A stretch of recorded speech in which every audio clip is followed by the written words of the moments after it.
नमस्ते। हमारे साप्ताहिक कार्यक्रम प्रोफेसर अभय दुबे के साथ बातचीत में आपका स्वागत है। अभय भाई, बहुत सी चीजें हो रही हैं और इसमें ट्रम्प से लेके बिहार तक सारा कुछ मामला है। अ, दो तीन चीजें हुई। ट्रम्प का फिर से वो सामने आए और उन्होंने कहा कि भारत और पाक युद्ध में पांच, उन्होंने कहा चार या पांच जेट गिराए गए, फिर उन्होंने उस पर एम्फेसिस किया चार की पांच। अब किसके गिराए गए ये तो नहीं बोले, लेकिन चार पांच जेट गिराए गए। भारत की मीडिया ने आज सुबह बिल्कुल ठीक से एक चीज छापी कि जो टीआरएफ था, जो जैश का नया नामकरण के साथ लोग कह रहे हैं वो आया था, उसको उन्होंने आतंकी संगठन घोषित किया है। और ये एक बड़ी जीत मानी जा रही है भारत में कि देखिए। लेकिन ओवरऑल ट्रम्प क्या, अगर इसको जीत मान रहे हैं तो ट्रम्प ने क्या पाकिस्तान से कहा, या ट्रम्प ने पाकिस्तान की तरफ एक भी ऐसा इशारा किया कि वो पाकिस्तान से गुस्सा है या इस तरह से बात। ट्रम्प और भारत का जो रिश्ता है उसमें हम लोग जबरदस्ती अपनी खुशी खोज रहे हैं, लेकिन दिक्कतें हमारी रोज बढ़ती जा रही हैं। अब देखिए, भारत सरकार और उसका विदेश मंत्रालय और इस प्रकार के जो प्रवक्ता होते हैं, जो कि भारत सरकार के विदेश मंत्रालय की बल्ले बल्ले करते रहते हैं लगातार, वो सब लोग मौका देखते हैं कि उन्हें अपनी पीठ ठोकने का मौका कैसे मिले, अपना मुंह मियाँ मिट्ठू बनने का मौका कैसे मिले। ट्रंप ने टीआरएफ को आतंकवादी घोषित कर दिया है, ये सही बात है, लेकिन यूनाइटेड नेशंस में चीन की मदद से और कभी कभी अमेरिका की मदद से टीआरएफ को आतंकवादी अभी तक घोषित नहीं किया गया है। पहली बात ये, भारत भारत अब वहां पर कोशिश करेगा, कितना कामयाब होगा कितना नहीं कामयाब होगा किसी को नहीं पता है। दूसरी बात यह है कि ट्रंप ने जैश ए मोहम्मद को आतंकवादी घोषित कर रखा है, सईद को आतंकवादी घोषित कर रखा है, मसूद को आतंकवादी घोषित कर रखा है, अब इसको भी घोषित कर दिया। पाकिस्तान में जितने भी आतंकवादी संगठन चलते हैं उन सबको आतंकवादी अमेरिका बहुत पहले ही घोषित कर चुका है। उसके सरगनाओं के ऊपर अमेरिका ने बड़े बड़े इनाम घोषित कर रखे हैं, लेकिन इससे क्या उनकी आतंकवादी गतिविधियों में कोई रोक लगी, किसी किस्म का उनका संयम हुआ, या केवल ये लोगों को दिखाने के लिए की गई घोषणाएं हैं? इन आतंकवादियों को प्रायोजित करने वाला, शरण देने वाला और फंडिंग करने वाला जो पाकिस्तान है, वो तो अमेरिका का दोस्त है, वो ट्रंप का दोस्त है। ट्रंप साफ साफ कहते हैं आई लव पाकिस्तान। वो पाकिस्तान के उस फील्ड मार्शल को, जो कि मैं समझता हूं आतंकवाद का असली सरगना वही है, उसको अपने यहाँ बुला के अपने साथ खाना खिलाते हैं। तो इन सब बातों के ऊपर जो भारत को अंतर्राष्ट्रीय मंच पर नुकसान हुआ है, भारत की छवि को नुकसान हुआ है, और भारत अमेरिका से जो फायदा लेना था ट्रंप से मोदी जी की दोस्ती का, वो फायदा डबल जीरो में बदल गया है, उसके बारे में कोई चर्चा भी नहीं करता है। और हमेशा ये बात हमें समझाने की कोशिश की जाती है कि हम लोग डिप्लोमेटिक चैनल से ट्रंप से बात कर रहे हैं, यानी ट्रंप के विरोध में अगर वक्तव्य नहीं दे रहे हैं, हम ट्रंप की आलोचना नहीं कर रहे हैं, ट्रंप की बात को नाम लेकर खारिज नहीं कर रहे हैं, अमेरिका को नाम लेकर खारिज नहीं कर रहे हैं, तो हम बार बार डिप्लोमेटिक चैनल से फुसफुसा फुसफुसा के अमेरिका से कह रहे हैं कि भाई आप हमारी संवेदनशीलताओं का ख्याल रखिए। तो प्रश्न इस बात का है कि आखिरकार वो कौन सी मजबूरियां हैं जिसके चलते भारत स्पष्ट रूप से बुलंद आवाज में ग्लोबल मंच पर कमिटी ऑफ नेशंस के सामने अपनी बात कह पाने में असमर्थ है। भाई, अब नाटो ने यह कहा कि जो लोग रूस से, भारत और ब्राजील रूस से चूंकि तेल लेते हैं तो इनके ऊपर बहुत तगड़ा टैरिफ लगा देना चाहिए। तो इस बात पे भारत को खुल के नाटो के खिलाफ बोलना पड़ा। भारत ने कहा कि हमारे लिए जो हमारी ऊर्जा आवश्यकताएं हैं वो हमारे लिए सुप्रीम है और वो बहुत महत्वपूर्ण है, इसलिए हम रूस से तेल लेते रहेंगे। अच्छा, अब भारत यही बात ईरान के संदर्भ में नहीं कह पाता है।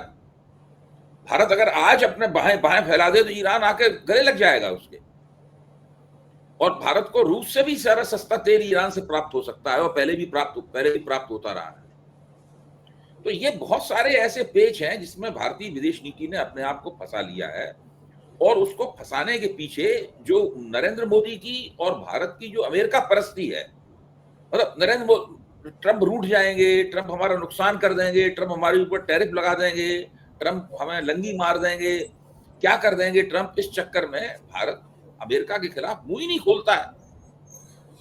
मैं तो कहता हूं अगर भारत अमेरिका के खिलाफ जम के बोलने लगे और आलोचना करे तो भारत का कोई नुकसान नहीं होने वाला है। हालांकि वो हमारी राय क्यों मानेंगे? क्या नुकसान होगा भाई? भारत के पास एक बहुत ही बड़ा बेहतरीन बाजार है। भारत का मध्य वर्ग ठीक है, वो भारत की आबादी का 10% 10-11% लोग ही हैं, लेकिन फिर भी क्योंकि आबादी बहुत ज्यादा है तो 10-11% भी बहुत ज्यादा हो जाता है। उसके पास परचेसिंग पावर है, वो अमेरिकी कारें भी खरीदता रहा है। मैंने भी एक वक्त में अमेरिकी कार खरीदी थी, मेरी बेटी ने भी अमेरिकी कार खरीदी थी, जनरल मोटर्स की। तो हम फोन एप्पल खरीदते हैं, मैं आज भी आईफोन इस्तेमाल करता हूं, ये भी अमेरिकी प्रोडक्ट है। न जाने कितनी अमेरिकी चीजें हैं। एक अमेरिकी विस्की है जेडी, जैक डैनियल, पूरे भारत के अंदर बहुत लोकप्रिय है, बहुत बड़े पैमाने पर भारत में पी जाती है वो विस्की। अभी से नहीं, उस विस्की को भारतीय लोग कम से कम 100 साल से पी रहे हैं। बहुत लोकप्रिय विस्की है अमेरिकी विस्की वो। और वो विस्की तरह तरह के दामों में भारत में कहीं जहां टैक्स के हिसाब से ऊपर नीचे करके बिकती है। तो बहुत सारे अमेरिकी प्रोडक्ट्स ऐसे हैं वो भारत में बहुत ही लोकप्रिय हैं। ट्रंप को उन अमेरिकी प्रोडक्ट्स के भारत में बेचने की चिंता है, इसलिए भारत के बाजार की वो उपेक्षा नहीं कर सकते। अब उनका जो पूरा टैरिफ वाला दांव पेच है, उस दांव पेच को ठीक से समझना और उसको समझकर ट्रंप की जो ज्यादतियां हैं, जो भारत विरोधी रवैया है ट्रंप का, उस भारत विरोधी रवैये का प्रतिकार करना, ये भारत सरकार की जिम्मेदारी है। इस जिम्मेदारी को पूरा ना करके इधर उधर की बातें करना, इनसे कोई फायदा नहीं है। हमारे टीआरएफ को आतंकवादी घोषित कर दिया, उससे फर्क क्या पड़ेगा भाई? हम लोग जानते हैं कि जब जैश को और इन सबको आतंकवादी घोषित कर दिया था तो एक एक तरह का फर्जीवाड़ा करके इस तरह के संगठन बनाए गए जिनके नाम आतंकवादियों जैसे नहीं थे। अब ये दी रेजिस्टेंस रेजिस्टेंट फ्रंट है ये, आप बताइए। बिल्कुल इस तरह के नाम रखे गए हैं 2-3 संगठनों के, जैसा लगता है कि वामपंथी संगठन हो। जी जी जी जी। मैं अभय जी, क्योंकि मैं एक छोटा सा इस पे इसका एक, क्योंकि उसके बिना बात पूरी दर्शकों को समझाने के लिए मुझे ऐसा लग रहा है कि जैसे नीतीश कुमार इंडिया गठबंधन लगता है बनाने के लिए आए थे। ये फैक्ट है कि अगर नीतीश कुमार 9 अगस्त 2022 में एनडीए छोड़ के इधर नहीं आए होते, उन्होंने एक प्रयास किया, लोगों से बातचीत की और एक फ्रंट पे सबको करके वो फिर वापस चले गए। मुझे एक और अंदेशा लग रहा है कि ये जो भी अमेरिका और नेटो एक काम कर रहे हैं, रोज गाली दे रहे हैं और अब वो ब्रैकेट कर रहे हैं, अब वो कह रहे हैं ब्राजील, रशिया, चाइना, ये सब। मुझे कहीं ना कहीं ये लग रहा है कि वो धक्का दे दे के हमारे चाहने ना चाहने से भी वो आरआईसी जो पुराना था, रशिया इंडो चाइना, उसको वो फिर से मजबूती दे रहे हैं। और अगर मैं जितना समझ पाता हूं अगले 1-2 वर्ष में, क्योंकि ट्रंप जी अभी 3.5 साल रह रहे हैं, ट्रंप जी कोई जल्दी जाने वाले नहीं है, वो उस रशिया इंडिया चाइना को, उसमें हमारे हम छोटे भाई रहेंगे क्या रहेंगे वो अलग बात है, को एक मजबूती प्रदान कर रहे हैं, क्योंकि ये इसके सिवा कोई चारा नहीं है, इनको एक जगह आना ही आना होगा। इस पे एक छोटी टिप्पणी करता हूं। देखिए दिक्कत क्या है कि नरेंद्र मोदी ने अपनी फालतू किस्म की नक्शेबाजी में कि हम विश्व गुरु हैं और सारी दुनिया में हम शांति स्थापित कराएंगे, हम फलाना युद्ध बंद कराएंगे, हम ठिकाना युद्ध बंद कराएंगे। लेकिन ट्रंप जब दावा करते हैं तो उनके दावे में के ठोस पहलू बहुत होते हैं, क्योंकि वो अमेरिका बहुत बड़ी ताकत है। अच्छा, भारत तो कोई ताकत है नहीं, आर्थिक शक्ति भारत है नहीं, गरीब देश है एक भारत, लो इनकम कंट्री है। इनके अड़ोसी पड़ोसी भी इनके साथ है नहीं कहीं। आज वो मैं परसों एक लेख पढ़ रहा था, तो उसमें लेखक मिलिट्री का एक बहुत बड़ा अफसर था, रिटायर्ड। तो लेखक का कहना ये था कि भाई भारत बड़ी बड़ी शक्तियों से बातचीत करता है, लेकिन अपने पड़ोसियों को कैसे अपने साथ जोड़े इसके बारे में कोई सोचता नहीं है, उसके पास कोई योजना नहीं है, कुछ नहीं करता है भारत इसमें। तो मोदी जी ने सारी जमीन बिगाड़ दी है सर। इसलिए आप जिस पुराने संगठन को दोबारा खड़ा करने के बारे में बात कह रहे हैं, जब मोदी जी उसके बारे में सोच ही नहीं रहे हैं। मोदी जी तो ये तक ट्रंप की हाँ में हाँ मिलाते हुए ये तक कह चुके हैं कि भाई अब संयुक्त राष्ट्र की क्या जरूरत है, संयुक्त राष्ट्र का महत्व समाप्त हो गया है। जैसे ही आप कहते हैं कि संयुक्त राष्ट्र का महत्व समाप्त हो गया है, तो उसका नतीजा क्या होता है कि संयुक्त राष्ट्र के स्तर पर आपके जो विदेश नीति संबंधी प्रयास हैं वो प्रयास ढीले पड़ जाते हैं और वहां पाकिस्तान बाजी मार लेता है। पाकिस्तान ने क्यों बाजी मारी? क्योंकि आप तो संयुक्त राष्ट्र को बेकार संस्था घोषित कर चुके हैं, क्योंकि ट्रंप ने घोषित कर दिया था, तो आप उसके पिछलग्गू हैं। तो आप ट्रंप की भाषा का इस्तेमाल करते हुए संयुक्त राष्ट्र को आपने एक बेकार संस्था घोषित कर दिया। तो ये जो पूरी परिस्थिति है, अब ये वहां गए, ज़ेलेंस्की साहब से गले मिले। अब ज़ेलेंस्की से गले मिले तो वो जाहिर है कि पुतिन नाराज हो गए। अब उसके बाद पुतिन ने अमेरिका को, पाकिस्तान को मदद करनी शुरू कर दी। इससे मोदी जी ने सारी जमीन बिगाड़ दी है। मोदी जी ये भूल गए कि कौन उनका दुश्मन रहा है अतीत में भारत का, कौन उनका दोस्त रहा है, किसके साथ उनको अपनी पींगे बढ़ानी चाहिए, किससे अपनी दूरी बनानी चाहिए। ये इस तरह से आचरण करने लगे जैसे दुनिया के अकेले कोई सुपर पावर हैं। पूरा उनका आचरण यही था। मतलब चले जाते, कहीं कहीं हवाई जहाज ली, पाकिस्तान पहुंच गए, कहीं फलानी जगह पहुंच गए, कहीं कुछ कर, कहीं ये इस प्रकार का आचरण है इनका, मोदी जी का। तो अब वो सारा आचरण फर्जी साबित हुआ है, उसके सारे नतीजे विपरीत साबित हुए हैं। ये दरअसल अब कुछ करने की स्थिति में रह नहीं गए हैं। विदेश नीति का मोर्चा एक ऐसा मोर्चा है जिसपे भारत आज की तारीख में बहुत ही आश्चर्यजनक रूप से निहायत ही कमजोर और दुर्बल, नुकसानदेह स्थिति में खड़ा हुआ है। जी अभी भाई, मैं एक चीज, क्योंकि ये कल ही की है, मोदी जी कल जाते हैं बिहार मोतिहारी में, और वहां उनका विरोध होता है, और वहां पे उसको सिक्योरिटी ब्रीच बोला जा रहा है, जो बिल्कुल झूठ बात है। काले झंडे दिखाए जाते हैं, लोग अब गुस्से में हैं, और अब शायद वो उतना रोकना मुश्किल नहीं हो रहा है, क्योंकि पहले शायद 100 में 2 लोग गुस्सा थे, आज 100 में 20 लोग से ज्यादा गुस्सा है। तो ये मोदी जी का बिहार इलेक्शन, और मैं इसलिए बिहार की बात लाया कि बिहार में मतदाता जो इलेक्टोरल रोल का मामला है, वो पूरे देश के सामने स्पष्ट हो गया है कि वहां हेरा फेरी हो रही है। अब वो उसको कुछ कहें कि 90% और 70% और ये, और वो स्पष्ट हो गया। इस पे एक टिप्पणी करूंगा, आपसे चाहूंगा, क्योंकि बिहार आज भी आ गया है, 37 लाख लोगों का प्रूफ ऑफ रेजिडेंस नहीं मिल रहा है, इत्यादि इत्यादि। इस पे एक टिप्पणी चाहूंगा। मोतिहारी की जो रैली है उसमें मोदी जी ने क्या कहा? मोदी जी ने उसमें कहा कि मोतिहारी को मुंबई जैसा बना देंगे जी, पटना को पुणे जैसा बना देंगे, यही तो वो बोले। अच्छा, कौन व्यक्ति बोल रहा है ये? क्या वो पहली बार बिहार का दौरा करने के लिए गए हैं? क्या वो बिहार के पहले इलेक्शन के लिए चुनावी मुहिम की शुरुआत करने गए हैं? मोदी जी 11 साल से हुकूमत कर रहे हैं केंद्र पर, और इन 11 साल में अगर 3 साल, मोटे तौर पर 3 साल का, आप 3 साल की अवधि अलग कर दें तो 8 वर्ष तक बिहार सरकार में भारतीय जनता पार्टी शामिल रही है, और मोदी जी कई चुनावों में वहां पर मुहिम चला चुके हैं, भाषण दे चुके हैं।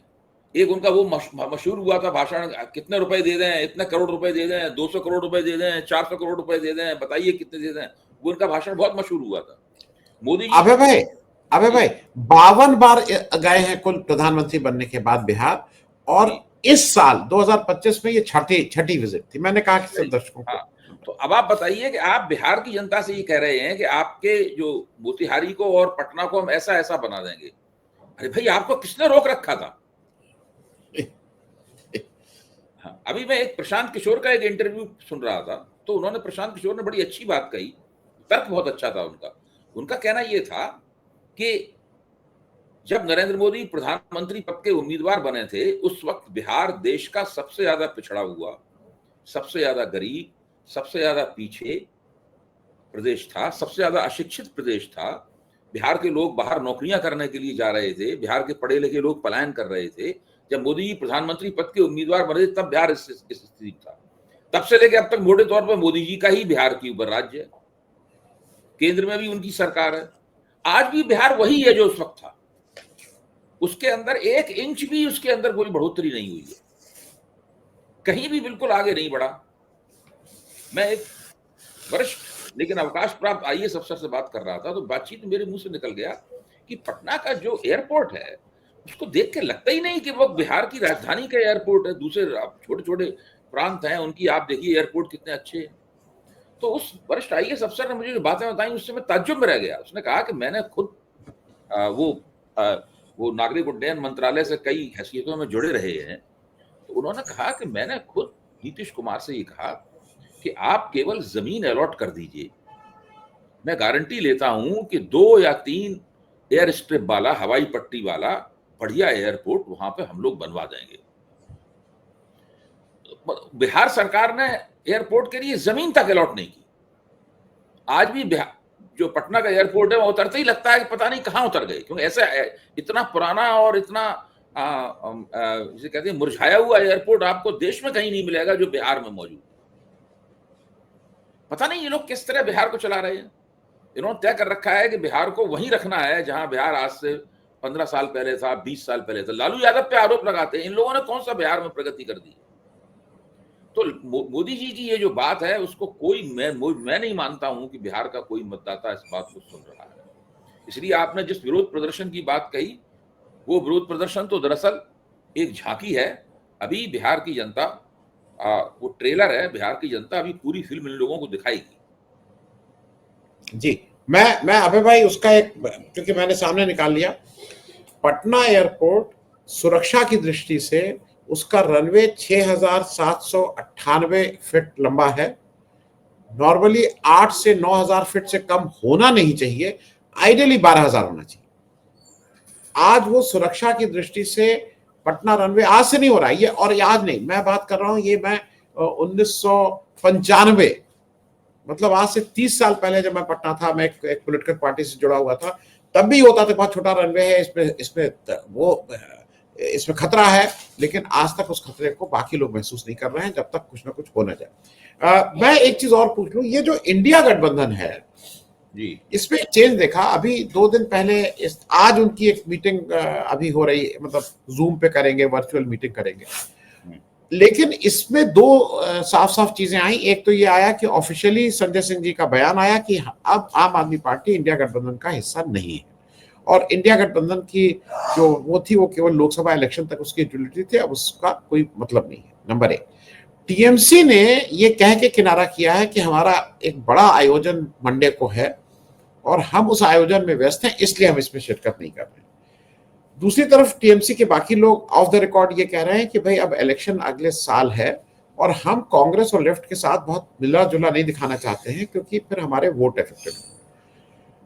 मैं एक चीज जो आपसे समझना चाह रहा हूं, इंडिया गठबंधन जब बना था उस समय कांग्रेस की हैसियत और आज कांग्रेस की हैसियत में, क्योंकि आज कांग्रेस उसका एक डोमिनेंट बहुत है, उस समय भी था, इंपॉर्टेंट था, लेकिन जो आज उसकी स्थिति है जिस तरह से मजबूती से, और उनके पास एक बड़ा लीडर पिछले 2-2.5-3 साल में डेवलप भी हो गए हैं, मैं इन सबको लेके एक टिप्पणी समझना चाहूंगा। अबे भाई देखिए, कांग्रेस की हैसियत तो तब से लेके अब तक काफी बड़ी है, इसमें कोई शक नहीं। राहुल गांधी की हैसियत बड़ी है। जहां तक विपक्ष इंडिया गठबंधन का मतलब है कि हम लोग विपक्षी एकता के ऊपर चर्चा कर रहे हैं, भाजपा विरोधी विपक्षी एकता के ऊपर चर्चा कर रहे हैं। देखिए, विपक्षी एकता अपने आप में एक सीधा सरल सीधी लाइन में चलने वाला कारवां नहीं है। इसके अंदर हमेशा जटिलताएं रहेंगी। उसकी वजह यह है कि भारत के अंदर क्षेत्रीय शक्तियों का 80 के दशक में बड़ा जबरदस्त उदय हो चुका है। कोई भी राष्ट्रीय पार्टी है, उसको क्षेत्रीय शक्तियों के साथ में कुछ अपने संबंधों को लगातार कैलिब्रेट और रिकैलिब्रेट करते रहना पड़ता है, और वो परिस्थिति के मुताबिक वो संबंध बनते बिगड़ते रहते हैं, ठंडे होते रहते हैं, गर्म होते रहते हैं। अब आप टीएमसी को देखिए, टीएमसी सोच रही है कि भाई अगले साल चुनाव होगा, फिर से लेफ्ट और कांग्रेस के साथ मिलकर हम चुनाव लड़ेंगे नहीं, हम तो अकेले दम पे चुनाव लड़ेंगे, तो अभी हम अपना समय क्यों खर्च करें इंडिया गठबंधन के अंदर। आम आदमी पार्टी को अगले साल पंजाब में चुनाव लड़ना है। अच्छा, पंजाब में चुनाव लड़ना है, पंजाब में कांग्रेस उसकी प्रमुख प्रतिनिधि होगी उसके अंदर। भाजपा की पंजाब में तो कोई स्थिति है नहीं, वहां भाजपा विरोधी मोर्चा बन नहीं सकता है, वहां प्रमुख प्रतिनिधि होगी कांग्रेस की। अब आप सोचिए इस बात के ऊपर कि ये जब पिछली बार भी इंडिया गठबंधन बना था तब मजबूती से निकल के आया था, जबकि सारे विधानसभा चुनाव खत्म हो गए थे। आपको याद कीजिए, मैं बार बार कहता था, पब्लिक इंडिया पे कहता था कि विधानसभा चुनाव खत्म हो जाने दीजिए, विपक्ष की एकता तैयार हो जाएगी। मैं आज भी मानता हूं कि जैसे ही विधानसभा चुनाव सब समाप्त होंगे और लोकसभा चुनाव साल भर 11 महीने 8 महीने 9 महीने दूर दिखाई पड़ेगा, फिर से विपक्ष की एकता बन जाएगी। इसलिए आज जो है ये केवल खबरें बनती हैं कि वो बाहर निकल गए, इसलिए है कि इंडिया गठबंधन दरअसल है ही नहीं कहीं जमीन पर। जी जी, जब जो चीज जमीन पे नहीं है उसके बारे में क्यों इतनी ज्यादा चर्चा करना, उसमें क्या किसी का रहना, क्या किसी का बाहर निकलना, कोई उसका मतलब नहीं है। जी जी, और जो पटना जो बिहार में हो रहा है वो महागठबंधन आज से 10-15 साल से है, डीएमके का तमिलनाडु, राज्यों के स्तर पर गठबंधन मौजूद है। हम लोग ये जरूर विचार कर सकते हैं कि महागठबंधन की स्थिति क्या है, वहां पर जो महाराष्ट्र के अंदर गठबंधन है, महाविकास अघाड़ी, उसमें जी शिवसेना कब तक रहेगी, कब तक नहीं रहेगी, वहां के लिए महत्वपूर्ण बात है। जी तो ये, और उत्तर प्रदेश में भी गठबंधन बनेगा, बना हुआ है अभी तक कांग्रेस का। अच्छा, अब मैं तो ये कहता हूं कि उत्तर प्रदेश में हो सकता है कि कांग्रेस और समाजवादी पार्टी के गठबंधन के साथ में वहां आम आदमी पार्टी भी जुड़ जाए।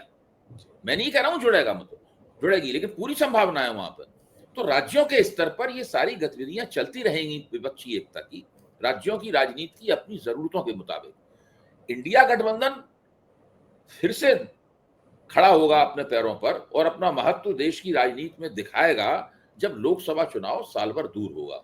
उससे पहले आप उम्मीद करें कि इंडिया गठबंधन चले, ये सब ये तो वो गलत उम्मीद। जी जी। अबे भाई एक और चीज है, पहली बार ऐसा हो रहा है कि अब जब परसों से मानसून सत्र शुरू हो रहा है संसद का, इससे ज्यादा पोस्टपोन भारतीय जनता पार्टी की सरकार इसको कर नहीं सकती थी, क्योंकि अब तो कानूनी प्रावधान है कि लोकतांत्रिक रूप में आपको बुलाना ही बुलाना है। इनको बहुत मुश्किल है। तो आपको क्या लगता है कि जैसे हमारे वाइस प्रेसिडेंट साहब और स्पीकर साहब जिस तरह से चलाते हैं संसद को, ये बहुत आसान रहेगा बीजेपी को संसद चलाना, या उनके लिए मुश्किलें जबरदस्त संघर्ष होगा संसद में, जबरदस्त संघर्ष होगा। मेरी तो बहुत उत्सुकता है देखने की कि विपक्ष ऑपरेशन सिंदूर का मसला वहां पर कैसे उठाता है। मैं जानना चाहता हूं कि ट्रंप ऑपरेशन सिंदूर का मतलब मसला उठाएगा तो फिर संघर्ष विराम का मसला आएगा, गिरे हुए हवाई जहाजों का मसला आएगा, ट्रंप द्वारा घोषित किए गए संघर्ष विराम का मसला आएगा, और ट्रंप का मसला आएगा तो टैरिफ का मसला आएगा, क्योंकि ट्रंप ने कहा है कि टैरिफ की वजह से हमने संघर्ष विराम कराया। और फिर भारत और अमेरिका के बीच में जो ट्रेड डील होने वाली है, जो अभी तक नहीं हो पाई है, लेकिन ट्रंप बार बार भारत कुछ नहीं बोलता है उसके बारे में, ट्रंप बार बार कहते हैं होने वाली है। तो वो ये सारे मसले आएंगे उसके अंदर। आप इन मसलों से नहीं बच सकते। ये तो जो अच्छा, भाजपा ने पेशबंदी करने के लिए, मैं ये अभी तक मानता हूं कि सीडीएस से जो वक्तव्य दिलवाया गया था विदेश में, तो इसीलिए दिलवाया गया था कि भाजपा को हवाई जहाज गिरने के सवाल पर कोई आड़ मिल सके। वो सीडीएस का हवाला देखे, क्योंकि वो एक बड़ा मिलिट्री अफसर है, हालांकि वो सेनाओं के अफसर नहीं है, वो जैसे सरकार अपॉइंट करती है उस तरह के अफसर हैं, गवर्नर जैसे अपॉइंट किया था उस तरह के अफसर हैं। और उन्होंने एक और अभी बयान दिया है कि हमें हाई टेक्नोलॉजी निवेश करना चाहिए बहुत बड़े पैमाने पर। वो भी एक तरह की पेशबंदी है, क्योंकि जब बीजेपी जिस तरह की बातें करनी शुरू करती है, उसी में सुर मिलाते हुए वो इस तरह की बात करते हैं। सब पहले से उनके कैलिब्रेटेड प्लान्ड किस्म के वक्तव्य होते हैं उनके, जनरल चौहान के। मैं ये मानता हूं कि बीजेपी इसका सहारा लेगी, ये लोग कैप्टन शिव कुमार का सहारा लेंगे, थल सेना उपाध्यक्ष के वक्तव्य का सहारा लेंगे, और सदन के पटल पर जबरदस्त टक्कर होगी। जी, और मेरे हिसाब से तो पहलगाम में भी आपको इनडिफेंसिबल है, क्योंकि जब मनोज सिन्हा खुद ही कह रहे हैं मेरी गलती थी। खैर अभी उस पर नहीं। मैं एक चीज और समझ लूं, रॉबर्ट वाड्रा पे एक फिर से चार्जशीट दाखिल हुई है, और उधर भूपेश बघेल के लड़के को उसके जन्मदिन के दिन गिरफ्तार किया गया, और उस दिन विधानसभा में अडानी पे चर्चा होनी थी, और उस दिन भूपेश बघेल के लड़के को गिरफ्तार किया जाता है। तो क्या अब ये इनके प्रकरण, चाहे उसमें कुछ तथ्य हो या ना हो, वो फिर से एक बार जैसे अरविंद केजरीवाल और हेमंत सोरेन इनको कर रहा था, वो वाला दमन चक्र फिर शुरू हो रहा है? नहीं, देखिए, वो उस दमन चक्र के राजनीतिक लाभ भाजपा को नहीं मिलते हैं, ये लोकसभा चुनाव से साबित हो गया। वो दमन चक्र जो है ना, उसके राजनीतिक लाभ नहीं मिलते हैं इनको, क्योंकि वो दमन चक्र के राजनीतिक लाभ मिलते तो लोकसभा चुनाव में इसी नाम पे कि विपक्ष भ्रष्ट है पूरे के पूरे, नरेंद्र मोदी को ज्यादा सीटें मिलनी चाहिए। नरेंद्र मोदी ने अपना बहुमत उसमें खो दिया। तो जाहिर है कि जो ईडी वगैरह की कार्रवाइयां हैं पहले के मुकाबले कम भी हुई हैं, कुछ सुप्रीम कोर्ट की टिप्पणियों की वजह से कुछ थोड़ा बहुत ये ऐसा दिखाई पड़ा है कि अब वो जोशो खरोश, उस तरह का उत्साह वगैरह नहीं दिखाया जाता। लेकिन अभी भी सरकार ईडी को एक राजनीतिक औजार के रूप में इस्तेमाल करना जारी रखे हुए। जहां तक रॉबर्ट वाड्रा का सवाल है, मैं ये मानता हूं कि अगर हिसाब किताब लगाया जाए तो उनके खिलाफ जो जांच चल रही है उसमें जितना समय लग रहा है उससे तकरीबन विश्व रिकॉर्ड बन जाएगा। कब से चल रही है जांच? मैं तो मेरे ख्याल से सैकड़ों बार उसके ऊपर बोल चुका हूं टीवी के ऊपर, कई साल से चल रही है जांच, समझ में ही नहीं आता क्या उन्होंने कर रखा है उन्होंने। तो उसमें देखिए इन सब इस तरह के जो कार्य, जब तक ईडी, इनकम टैक्स और आईबी और सीबीआई ये सब फटाफट जांच करके चार्जशीटें दाखिल करना, सजा दिलवाने के लिए मुकदमा चलवाना, सबूत पेश करना, ये सब बातें जब तक करते हुए नहीं दिखाई देंगे तब तक इनकी बातों को कोई गंभीरता पूर्वक नहीं लेगा और यही लगा रहेगा। ये जो जब वो विपक्ष आरोप लगाता है कि विच हंट हो रहा है, तो विपक्ष के आरोप में सच्चाई नजर आती है। मैं ये नहीं कह रहा हूं रॉबर्ट वड्रा ने कुछ नहीं किया है या भूपेश बघेल के लड़के ने कुछ नहीं किया, मैं कौन होता हूं कहने वाला। सवाल इस बात का है कि आप भ्रष्टाचार को राजनीतिक लाभ के लिए, भ्रष्टाचार के मुद्दे का राजनीतिक दोहन करने के लिए इस्तेमाल कर रहे हैं, उसकी वजह से उसके मुद्दे की गंभीरता कम हो जाती है। मैं एक अंतिम सवाल चलते चलते, और ये इसलिए है अभय भाई कि ये बहुत सेंसिटिव इस मामले में है। कांवड़ यात्रा निकल रही है, सावन का महीना होता था, सावन हर साल आता था, जब से हम लोग पैदा हुए तब से सावन आता था। सावन के 4 भाई ट्रेडिशनली होता था सावन के, मैं अपने घर की बात कर रहा हूं, पहले सोमवार को लोग व्रत रखते थे, इस तरह की बात थी। अब कांवड़ यात्रा के समय लोगों को डर लगता है, मतलब ये है कि भैया उस रूट पे जाना मत। अब ये घर में, और मैं हिंदुओं की बात भी कर रहा हूं कि नहीं नहीं वहां मत जाना, क्योंकि जो कांवड़ यात्री हैं खास करके उनका जिस तरह का, और मैं वो इसलिए वीडियो यहां नहीं दिखा रहा हूं कि आजकल उसको दिखाने पे भी बड़ी एफआईआर से लेके और वो बंद हो जाने की बात हो जा रही, खुद ही लोग देख रहे हैं जिस तरह से वो पेश आ रहे हैं, नंबर एक। दूसरा, जिस तरह से वो केएफसी की दुकान में जाकर कह रहे हैं दुकान बंद कर दो, मीट नहीं बिकेगा, फलाना नहीं बिकेगा। अरे भाई आप कौन है, मैं क्या खाऊं क्या ना खाऊं। ये कांवड़ यात्रा का जो पूरा मामला है, और खास करके उत्तर प्रदेश के रेफरेंस से मैं इस पे चाहूंगा, इससे मतलब एक जनरल आपको लग रहा है कि ये करना क्या चाह रहे हैं, इससे तो और नफरत और बढ़ती जाती है। आनंद जी केवल उत्तर प्रदेश में ही नहीं होती है, ये जो हरिद्वार वाला रूट है केवल यहीं थोड़ा कांवड़ यात्रा होती है। नहीं नहीं, सावन केवल उत्तर प्रदेश में नहीं होता, पूरे देश में सावन। सही बात है। बिहार में सुल्तानगंज से और झारखंड में देवघर तक एक कांवड़ यात्रा होती है, हाँ, जिसमें 45 से लेकर 45 लाख से ज्यादा कांवड़िए उसमें हिस्सेदारी करते हैं। इस वक्त भी वहां पे हो रही है, लेकिन आपने कभी सुना कि वहां कोई दुर्घटना हो रही हो, कोई मारपीट हो रही हो, कोई सुना आपने? कोई खबर आती है उसकी? कुछ नहीं, बिल्कुल शांतिपूर्वक संपन्न हो जाती है यात्रा।